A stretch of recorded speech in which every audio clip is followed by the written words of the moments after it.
Hello dear students, welcome to EVS class। Previously हमने यहाँ पर सीड्स देखे थे। सीरियल्स कौन से होते हैं, पल्सेस कौन से होते हैं, ऑयल सीड्स कौन से होते हैं, है ना। और सीड्स जो दो इक्वल पार्ट्स में डिवाइड हो जाते हैं वो पल्सेस होते हैं। सीड्स जो एकदम पाउडर हो जाते हैं वो सीरियल्स होते हैं। और सीड्स जो जिसमें से ऑयल निकलता है वो सारे ऑयल सीड्स होते हैं। अब यहाँ पर हमें एक और एक्सरसाइज दी हुई है ऑन पेज नंबर 24।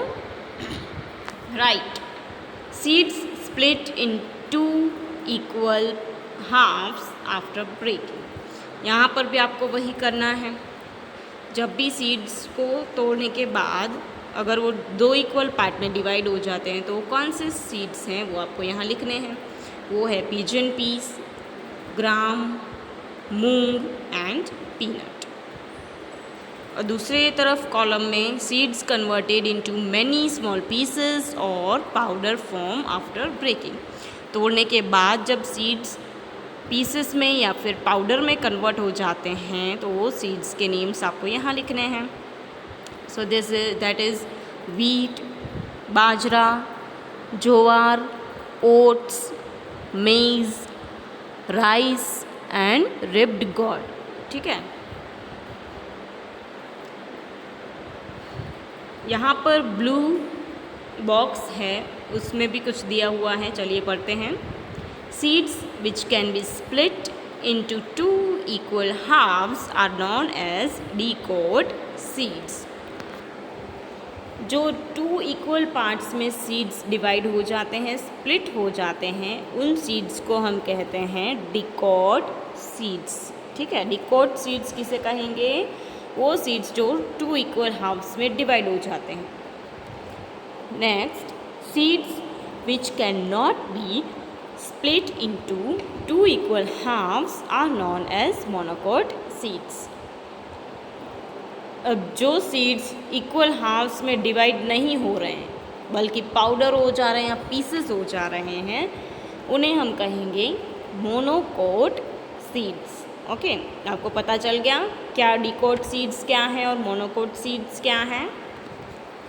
ओके, तो यहाँ पर अब उसे हम क्लासीफाई कर लेते हैं। यहाँ पर ब्रैकेट में आपको सीड्स के नेम दिए हुए हैं। अब आपको उसमें से बताना है कि कौन सा मोनोकोट सीड है, कौन सा डिकोट सीड है। फर्स्ट है वीट। वीट जो है वो 2 इक्वल हाफ्स में डिवाइड नहीं होता है, उसका पाउडर हो जाता है, इसलिए तो उसका आटा बन सकता है ना। तो वो आएगा मोनोकोट सीड में। नेक्स्ट है पिजन पीस। पिजन पीस किस में आएगा? डिकोट सीड में। क्यों? क्योंकि वो 2 इक्वल पार्ट्स में डिवाइड होता है। फिर है मस्टर्ड। मस्टर्ड आएगा डिकोट सीड में। फिर है रिप्ड गॉड। रिप्ड गॉड आएगा मोनोकोट सीड में। उसके बाद है बाजरा। बाजरा भी आएगा मोनोकोट सीड में। फिर मेज़ आता है मोनोकोट सीड में। राइस भी आता है मोनोकोट सीड में।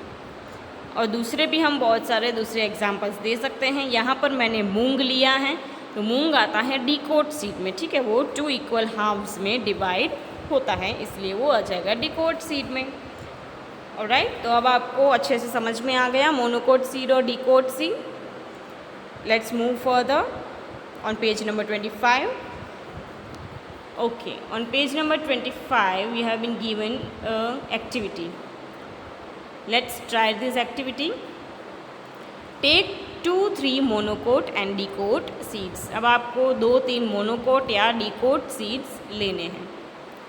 Sow these seeds in a teacup, plastic bag or open space around your house or school। अब आपको क्या करना है?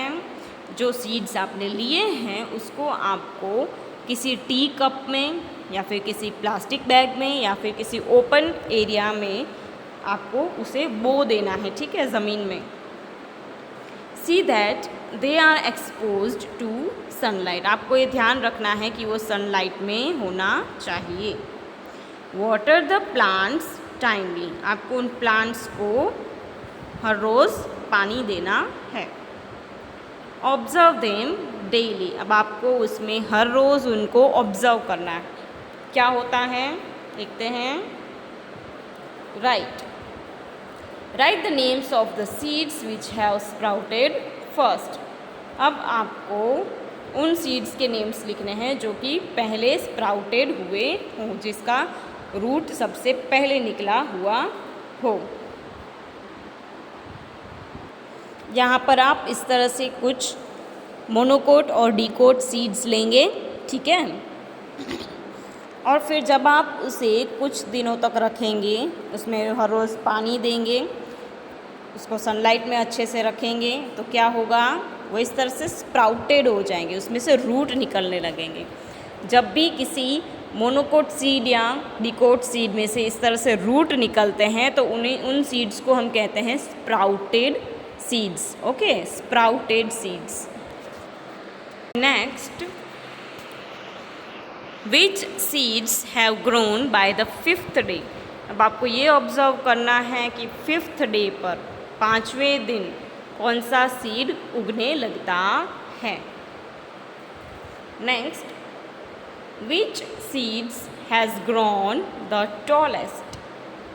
सबसे टॉलेस्ट यानी कि बड़ा, एकदम लंबा सा सीड कौन सा उगता है। Which seeds were the first to sprout bearing 2 leaves.